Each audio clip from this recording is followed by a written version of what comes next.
Thank you for coming along this evening with Ian Rush. I'm sure, like me, you're interested to get to know a little more about the real person rather than the public persona that he and we all have. You first showed some signs of promise quite early on, and if I remember rightly, you played for your school team and some local teams. What was the first sign that you perhaps might have some ability with football? Well, I think the first sign was really when I was about 7 or 8 years old.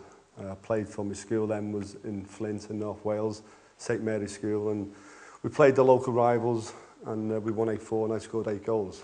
And I was on really a lot of money. I was on £16 a week when I was 16 years old. And basically you had to serve your time. You had to go in at 9 o'clock in the morning, you clean the players' boots, clean the stand if they played on a Saturday, do all that for an hour and a half, then go out and train with the team. Then after that, you'd do all the bets and bobs, you know, which was needed that apprentice had to do at the time. So we were finishing at 4 o'clock, so we from 9 till 4. But the dream then was to become a professional footballer, where you'd be in at 10 o'clock in the morning and you'd be finished at midday.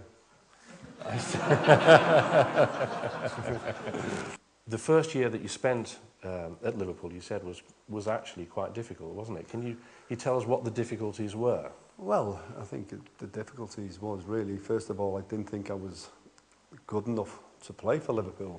And when you're going into a dressing room where you've seen him on telly, I was getting changed. One side was Ray Clements, the next one was Alan Hansen, you know, and I'm in between there. Yeah. And basically, again, knowing what you know now, it's Liverpool, and there's a lot of mickey taking going on and everything, and that's what they did.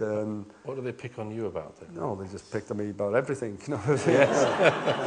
About the clothes and everything, your music and being Welsh, and it was a bit of everything, and you know, and you just had to take it. Otherwise, you wouldn't do it. But after 2 or 3 months, I realised I was good enough. The problem then was getting the chance to prove it. Yeah. I realised then after 2, I was good enough to play for Liverpool. Well, to play with the first team, and the problem is, again, getting that chance to do that. And it wasn't easy because, you know, Liverpool were winning trophies at the time then, and it was very difficult to break into the side. When I went to sign for Juventus, a great story, when I was down in London with my agent, I was down there, and the president of Juventus, Mr. Bonaparti, was coming to sign. He's trying to get typical Italian, trying to force everything on you. You must sign, you must sign.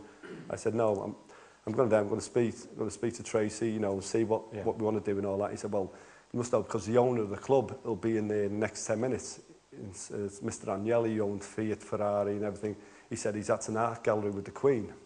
He said he'll be in 10 minutes. And he said he's expecting you to sign. So, long story short, he came in and he said to Bonaparti, he said, has he signed? And Bonaparti said no. So he came in, he had about 8 minders with him. He comes in, he says to one of them, get me a map of Italy. And he said to the other one, get me a pen.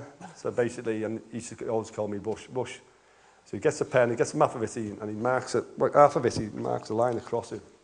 He said, right, there's 2 halves of Italy. He says, I own that half, right? Yeah? And he said, the mafia own that half. And he said to me, if you sign for me, you'll be safe in that half. But what must it feel like to score a goal for Liverpool in the cop end goal? It must be an exhilarating feeling.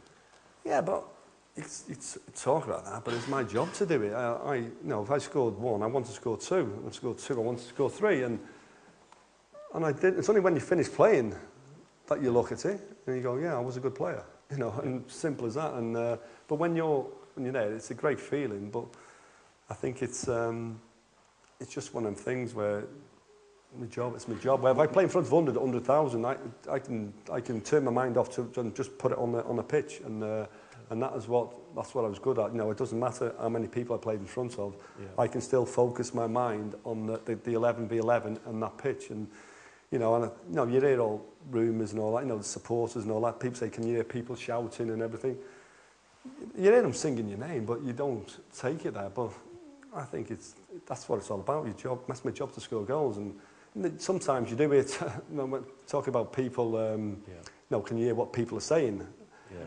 Sometimes you can't hear what people are saying, because I remember one time again, I think Liverpool playing Birmingham, and it wasn't the best of games. It was a boring game, like, but been played for about 1 hour, been playing there, and typical Scousers, you know what Scousers are like. You know, I remember Bruce Grobler throwing the ball to Alan Kennedy, and Alan Kennedy wasn't having the best of games. He was having a bit of a nightmare, but he kept on blaming me, because I was making the run. He was hitting and he kept going in the stand.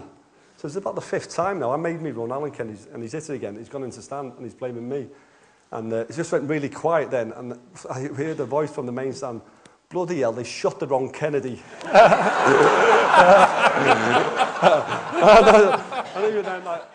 Ladies and gentlemen, Ian Rush.